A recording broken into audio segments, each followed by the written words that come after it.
Capítulo 6. As Minas de Diamantes. Pouco tempo depois, sucedeu uma coisa muito emocionante. E não foi apenas Sarah, mas toda a escola, que a achou emocionante. E a tornou o principal tema de conversa durante semanas. Numa das suas cartas, o Capitão Creel contou uma história muito interessante.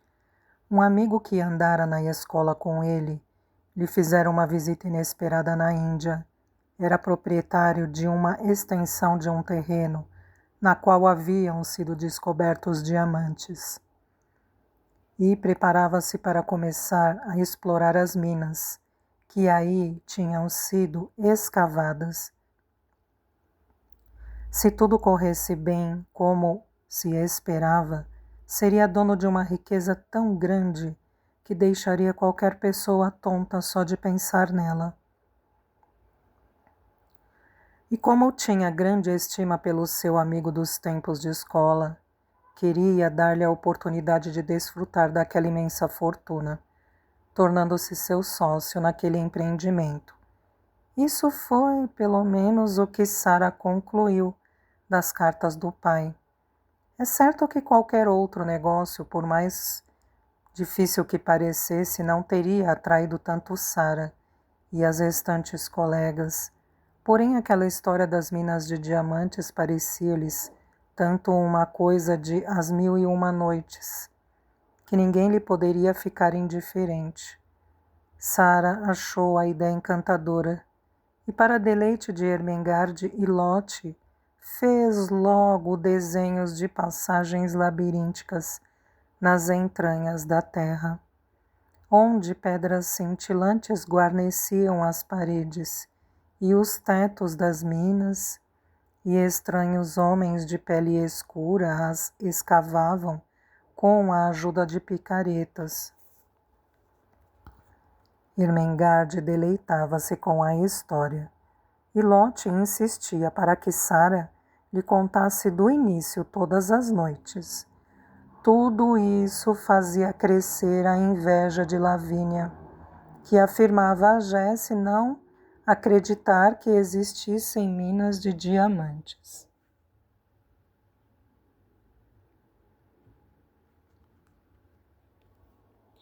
A minha mamã tem um anel de diamantes que custou uma fortuna e não é muito grande. Se existissem minas cheias de diamantes, as pessoas seriam tão ricas que chegaria a ser ridículo. Talvez a Sarah venha a ser tão rica que se torne ridícula, gracejou Jessie com uma risadinha. Já é ridícula mesmo sem ser rica, comentou Lavínia no seu habitual tom de desdém.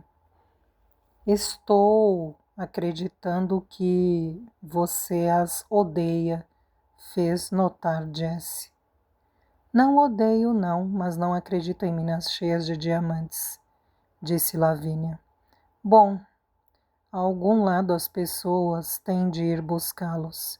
Lavínia, você sabe o que a Gertrude me disse? Prosseguiu Jessie com nova risadinha. Não, e também não quero saber, se for mais alguma coisa sobre a magnífica Sarah. Mas é mesmo sobre ela. Parece que agora um dos seus faz de conta é imaginar que é uma princesa. Passa o tempo a brincar sobre isso até na escola. Diz que assim aprende melhor as lições. E ela também quer que a Ermengarde seja uma princesa, mas a Ermengarde diz que é gorda demais para isso. De fato é demasiado gorda e a Sarah é magra demais, respondeu Lavínia. Como seria de se esperar, Jessie voltou às suas risadinhas. A Sarah diz que não tem nada que ver com o nosso aspecto ou com o que temos. Está apenas relacionado com aquilo em que pensamos e com as coisas que fazemos.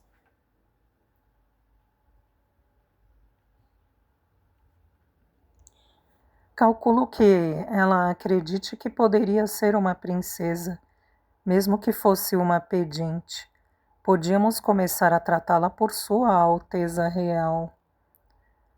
As aulas daquele dia já haviam terminado, e as duas amigas estavam sentadas frente à lareira da sala de aulas, desfrutando da altura do dia de que mais gostavam, aquela em que Miss Minchin e Miss Amélia iam tomar chá para a sua sala de estar particular. Era a ocasião em que as meninas podiam conversar à vontade, e muitos segredos trocavam de mãos, em especial quando as alunas mais novas se comportavam bem e não brigavam, ou corriam ruidosamente de um lado para o outro. O que, verdade seja dita, acontecia com frequência. Quando causavam um rebuliço, as meninas mais velhas interferiam, e havia ralhetes e abanões. Era a responsabilidade delas manter a ordem. Caso contrário, corriam o risco de Miss Minchin ou Miss Amélia interromperem o seu chá e colocarem um ponto final nas festividades. Lavínia estava conversando quando a porta se abriu e Sara entrou, na companhia de Lotte, que tinha o hábito de a seguir para todo lado, como se fosse um cãozinho. Lá está ela, com aquela criança detestável, sussurrou Lavínia. Já que gosta tanto dela, por que não a mantém no seu quarto? Não tardará a começar aos gritos por causa de qualquer coisa. Lotte fora acometida por um súbito desejo de brincar na sala de aulas e suplicara à sua mãe adotiva que a acompanhasse. Lotte juntou-se a um grupo de meninas mais novas que brincavam num canto, e Sara enroscou-se num assento de janela. Abriu um livro e começou a ler. Era um volume sobre a Revolução Francesa, que não tardou a deixá-la absorta numa imagem dos prisioneiros na Bastilha. Homens que haviam passado tantos anos em masmorras que, ao serem libertados, apresentavam os seus longos cabelos e barbas grisalhos, escondendo-lhe as faces, e quase tinham se esquecido de que existia um mundo fora das paredes da prisão. Não eram muito diferente de fantasmas. Estava tão longe da sala de aulas que não foi nem um pouco agradável ser de repente arrastada de volta por um grito de Lotte. Não era mais difícil do que resfriar-se de perder a paciência quando estava absorta num livro. As pessoas que gostam de ler conhecem bem a sensação de irritação que as invade numa ocasião assim. A tentação de ser pouco razoável e impertinente não é fácil de controlar. É como se alguém me tivesse batido e eu quisesse pagar na mesma moeda. Contara Sara certa vez a Ermengarde em confidência. Tenho de fazer um grande esforço para me impedir de dizer palavras mal-humoradas. Teve, portanto, que fazer um grande esforço quando pousou o livro no assento de janela e saltou para o chão.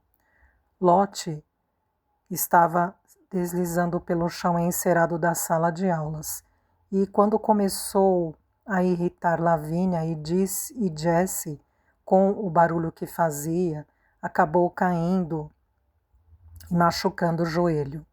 Gritava e esperneava no meio de um grupo de amigas e inimigas, que ora a elogiavam, ora a repreendiam. Cale-se imediatamente, bebê chorão, ordenou Lavínia. Não sou um bebê chorão, não sou, chorava Lotte. Sara, Sara. Se não se calar, Miss Minchin acabará ouvindo, disse Jessie num tom alarmado. Lotte, querida, eu te dou uma moeda. Não quero as suas moedas, soluçou Lotte, olhando para o joelho machucado. Ao ver nele uma gota de sangue, recomeçou a chorar. Sara atravessou a sala num minuto e ajoelhou-se junto a Lotte e abraçou-a. Então, Lotte, então, lembra-se do que você prometeu a Sara? Ela disse que eu sou um bebê chorão, queixou-se a pequena Lotte. Sara acariciou-a, mas falou num tom firme que Lotte bem conhecia. Mas se você chorar é o que será, Lotte querida. Você prometeu. Lotte lembrava-se do que prometera, mas preferiu fazer escutar a sua voz. Não tenho mãezinha, oh. Não tenho mamã, proclamou. Você tem, argumentou Sara num tom alegre. Já se esqueceu, foi? Não sabe que a Sara é a tua mamã? Não quer que a Sara seja a tua mamã? Lotte aconchegou-se a Sara e fez um sorriso consolado. Vem, vamos sentar ali junto comigo à janela e eu conto uma história, sugeriu Sara. Conta? Conta-me a história das minas de diamantes, pediu Lotte. As minas de diamantes? Que criança tão insuportável e mimada! A minha vontade era dar-lhe um tabefe. Sara pôs-se de pé em 3 tempos. É preciso não esquecer que fora arrancada a força do livro que estava lendo, sobre a Bastilha, e que tivera que fazer um grande esforço para se dar conta de que tinha de ir cuidar da sua filha adotiva. Não era um anjo e não nutria qualquer simpatia por Lavínia. Dirigiu-se a ela com veemência. Pois eu também gostaria de te esbofetear, mas não quero esbofetear, exclamou dominando-se. Ou melhor, quero esbofetear você, mas não o farei. Não somos crianças grosseiras. Nós temos a mesma idade, suficiente para nos comportarmos como deve ser. Era a oportunidade por que Lavínia esperava. Ah, com certeza, Sua Alteza Real. Somos princesas, segundo eu acredito. Pelo menos uma de nós é. O colégio vai tornar-se muito famoso. Agora que Miss Minchin tem uma princesa como aluna. Sara avançou para ela. Poderíamos dizer que se preparava para a esbofetear, e talvez fosse verdade. O hábito de fazer de conta era a alegria de sua vida. Nunca falava dele a não ser com meninas com as quais simpatizasse. O seu novo faz de conta sobre ser uma princesa era uma coisa que levava muito a sério e, portanto, era muito sensível em relação a isso. Ela fizera tudo para o manter em segredo, mas ali estava Lavínia a ridicularizá-lo diante de quase toda a escola. Sentiu o sangue subir às faces e foi por pouco que se conteve. As princesas não tinham acessos de raiva. Foi o pensamento que a salvou. Deixou pender a mão e ficou imóvel por um momento. Quando se pronunciou, fez num tom firme e calmo. Manteve a cabeça bem direita e fez como todas as pessoas escutassem. É verdade. Por vezes eu faço de conta que sou uma princesa e assim tento comportar-me como se fosse. Lavínia não soube o que dizer.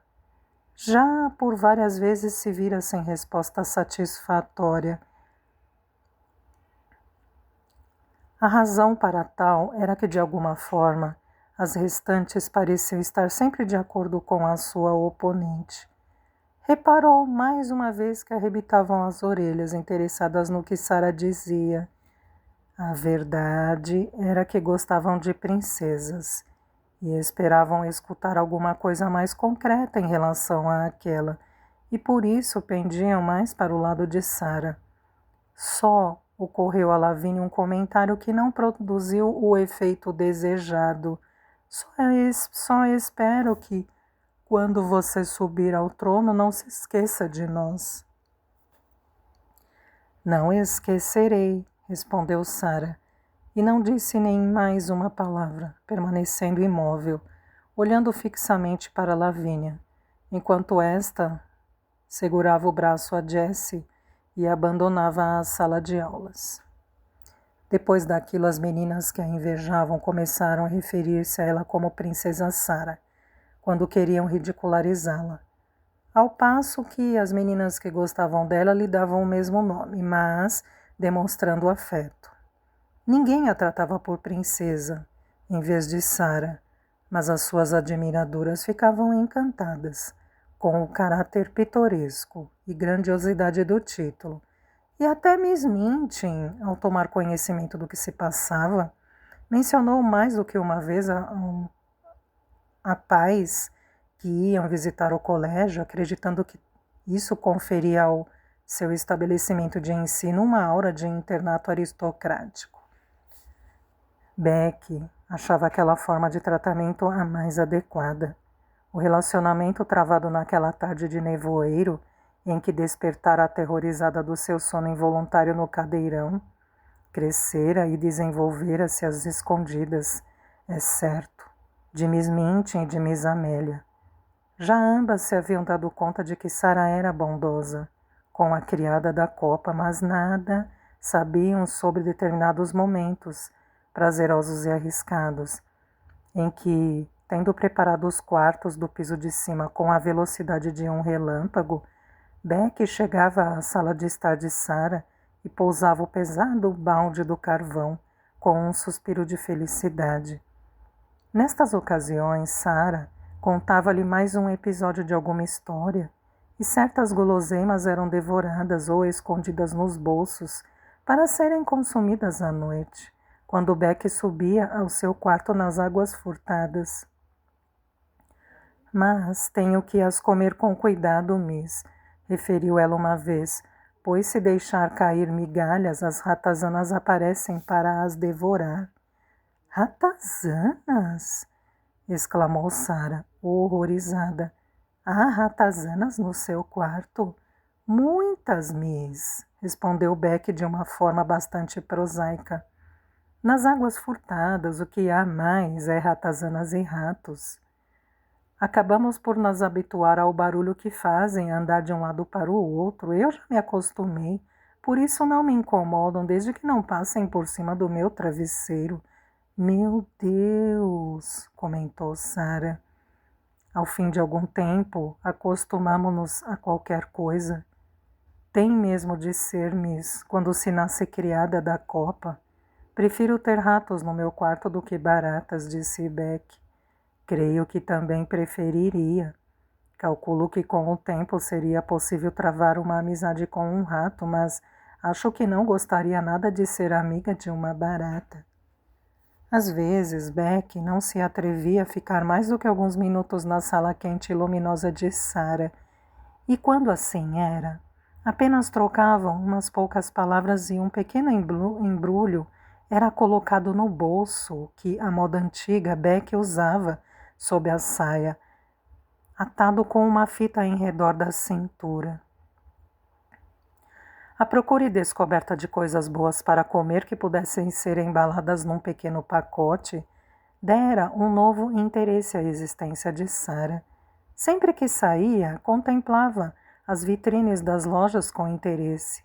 A primeira vez que lhe ocorreu levar consigo 3 pequenas empadas de carne, sentiu que tinha feito uma grande descoberta. Ao exibi-las, os olhos de Beck cintilaram. Oh, Miss, isto é bom e alimenta. As coisas que alimentam são as melhores. O pão de ló é uma coisa divinal, mas desaparece num instante, se é que me entende, Miss. As empadas duram no estômago. Bom, penso que não seria bom se durassem para sempre, mas acho que te alimentarão e serão reconfortantes, comentou Sara. E de fato foram. Assim como os sanduíches de carne de vaca e os pãezinhos com mortadela que Sara passou a comprar para ela. Pouco a pouco, Beck foi começando a sentir-se menos fraca e cansada, e o balde do carvão já não lhe parecia um fardo tão grande.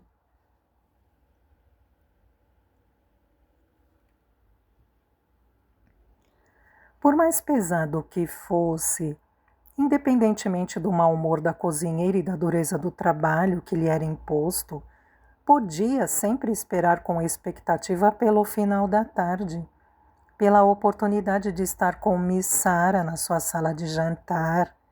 Na verdade, a mera presença de Miss Sarah, mesmo sem as empadas e os sanduíches, seria suficiente para suportar tudo aquilo. Se houvesse apenas tempo para umas palavras, eram sempre amistosas e alegres e reconfortavam-lhe o coração. E quando Beck se podia demorar mais, então havia um trecho de uma história, ou mais qualquer coisa que depois, antes de adormecer no seu quarto, Beck sempre recordava. Sarah, que fazia apenas o que inconscientemente mais gostava de fazer, já que a natureza lhe concedera uma alma bondosa e caridosa, estava longe de imaginar o que representava para a pobre Beck. Quando a natureza faz de nós benfeitores, nascemos magnânimes, mãos largas e de coração aberto. E embora possa haver alturas em que as nossas mãos estejam vazias, o coração está sempre cheio e pode dar coisas belas e amáveis, como ajuda, consolo e alegria. E às vezes a alegria, o riso, é a melhor ajuda de todas. Ao longo da sua curta, pobre e dura vida, Beck mal soubera o que era o riso.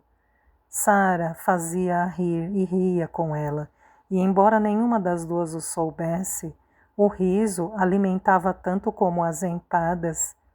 Umas semanas antes do seu 11º aniversário, Sarah recebeu uma carta do pai, mas não parecia ter sido escrita com a boa disposição jovial de costume. O papá não estava bem, e era evidente que se sentia sobrecarregado com os negócios relacionados com as minas de diamantes. Sabe, minha Sarah, escrevia ele, o teu papá não é nem de perto nem de longe um homem de negócios, e os números e a papelada me aborrecem. Você não os compreende, e tudo lhe parece intimidante e complicado. Se não me sentisse tão febril, talvez não ficasse acordado, remexendo de um lado para o outro durante metade da noite e não passasse a outra metade a debater-me com sonhos perturbadores. Se a minha senhorita estivesse aqui, creio bem que me daria um conselho sério e sensato. Daria, não daria, senhorinha? Uma das muitas brincadeiras do capitão era chamar a filha, a sua senhorinha, por causa do seu ar adulto e solene. Fizera preparativos maravilhosos para o aniversário dela. Entre outras coisas, encomendara uma boneca nova em Paris, e o seu guarda-roupa seria do mais magnífico alguma vez visto. Ao responder à carta do pai, que perguntava se uma boneca seria um presente aceitável, Sarah fora muito peculiar e engraçada. Estou ficando crescida, escreveu, e deixarei de ter idade para receber bonecas. Esta será a minha última boneca. Há qualquer coisa de solene nisso. Se soubesse escrever poesia, estou certa de que um soneto sobre a última boneca seria lindo. Todavia, eu não sei escrever poesia. Tentei, mas só me fez rir. Não soava nem um pouco como os poemas de Watts, Coleridge ou Shakespeare. Ninguém poderá alguma vez ocupar o lugar da Emily, mas acariciarei muito a última boneca e tenho a certeza de que toda a escola a adorará. Todas as meninas gostam de bonecas, embora algumas das mais crescidas, as que têm quase 15 anos, façam de conta que já são demasiado adultas para gostar delas. O capitão Creel estava com uma dor de cabeça lancinante quando leu aquela carta no seu bangalô na Índia. Na mesa à sua frente amontoavam-se cartas e papéis que o alarmavam e o deixavam ansioso. Mas riu-se como há semanas não ria ao ler as palavras da filha. A cada ano que passa vai se tornando mais espirituosa Tomara que este negócio se endireite e me deixe tempo livre para ir correr e vê-la. O que eu não daria para ter os seus pequenos braços em redor do meu pescoço neste momento? O que eu não daria? Pensou o capitão. O aniversário deveria ser celebrado com grandes festividades. A sala de aulas seria decorada e haveria uma festa. As caixas contendo os presentes seriam abertas com grande cerimônia e na sala de estar privada de Miss Minton iriam servir um magnífico festim. Quando o dia chegou, toda a casa foi tomada por um frenesi de agitação. A manhã passou num ápice. Tantos eram os preparativos. A sala de aulas foi decorada com festões de azevinho, as carteiras foram afastadas e os bancos, dispostos em volta da sala, foram tapados com cobertas encarnadas.